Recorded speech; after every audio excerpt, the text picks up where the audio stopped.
É o momento que nós tiramos para orar. Aqui no nosso canal do Bom Dia Vida, hashtag Pastor Luiz A.R. Silva, nós tiramos esse momento das 12 horas para estarmos sempre liberando uma palavra de oração.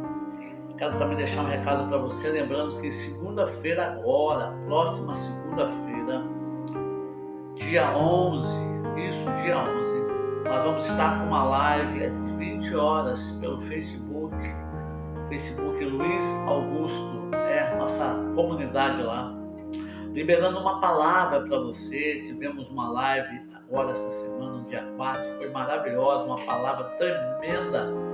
Eu tenho certeza que Deus vai falar conosco mais uma vez nesse dia 11. Eu sei que você vai receber uma palavra tremenda.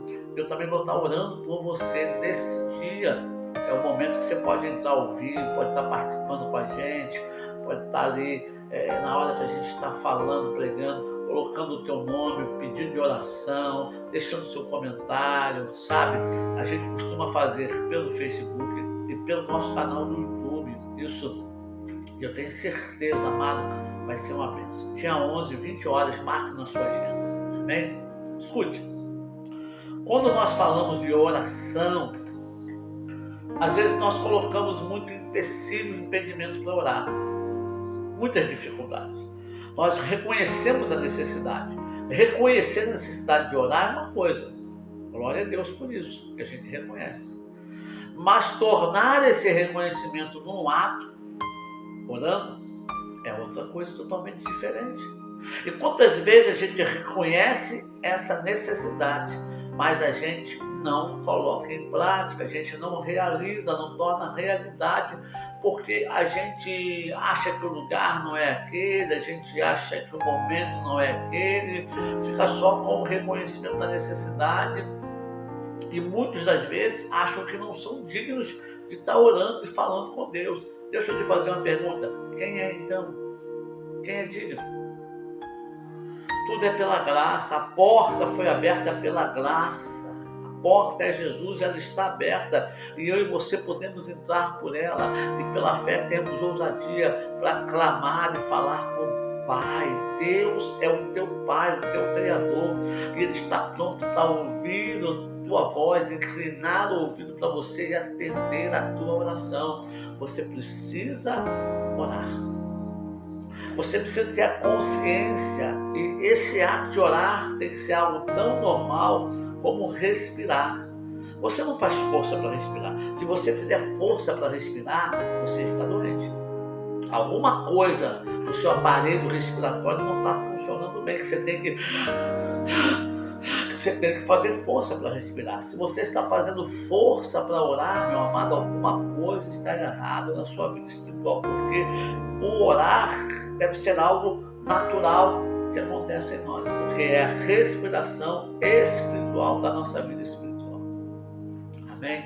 Então eu quero orar com você nesse momento, pedir que você deixe o seu comentário aí no vídeo, que você fique comigo até o final da oração. É importante que você assista o vídeo todo, que fique comigo até o final, que nos ajude compartilhando essa mensagem de oração com seus amigos, nos seus grupos, nas suas redes sociais. Amém, meu amigo? É muito importante. Nos ajude aí, clique em inscrever, se não custa nada, é de graça, se inscreva no canal, né? Nos ajude aí a trabalhar para o reino de Deus. Amém? Vamos orar. Pai querido, amado, louvamos o teu santo nome, bendizemos a ti. Tu és o Deus poderoso das nossas vidas. Tu és o único Deus verdadeiro que existe, aquele que se importa conosco a ponto de ter dado o teu Filho amado para morrer por nós na cruz do Calvário. Nós te louvamos e te glorificamos por isso. Muito obrigado por esse feito. Abençoa esse irmão que está do outro lado agora orando comigo, essa irmã que ora comigo, Senhor, do outro lado. Abençoa a vida dele, abençoe a vida dela, derrama graça sobre ele, derrama graça sobre ela, sustenta, renova a fé. Deus, Senhor, fortalece o coração, a disposição de te buscar, de clamar, de invocar o teu nome, de te adorar, porque nós somos carentes e somos dependentes do Senhor. Sem Ti nada podemos fazer, não podemos chegar a lugar nenhum, não podemos avançar, não podemos alcançar. Então precisamos de Ti e de Ti, Espírito Santo, que é aquele que intercede por nós com os gemidos inexprimíveis. Eu oro por cura, por aqueles que precisam de cura nesse momento, que estão participando dessa oração. Aonde a nossa voz está chegando, chega a tua unção de cura, primeiro curando e libertando. Aqueles que precisam de libertação, que estão presos, encarcerados, como uma irmã nos pediu para orar pelo filho que está preso aqui em Bangu. Deus, não sei o que esse jovem fez, mas essa mãe está com o coração apertado, porque ninguém ganha o filho para ir para uma prisão. Ninguém cria um filho ou uma filha para viver preso nas drogas, na prostituição, na bandidagem, no crime. Ninguém cria, Senhor. Então, Deus, tem misericórdia dessa mãe, ajuda a trabalhar no coração desse menino lá nessa cadeia, lá nessa prisão, e liberta ele de todo o mal, para que ele entenda que só o Senhor é Deus Todo-Poderoso. Nós te pedimos em nome de Jesus. Amém, meu amado?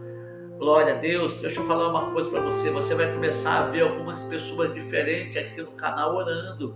Mas são pastores, pastoras, amigos, amigas minhas que vão compartilhar comigo, cooperar comigo nessa obra. Afinal de contas, o canal não é só meu, é nosso. Amém? Deus abençoe. Fique na paz.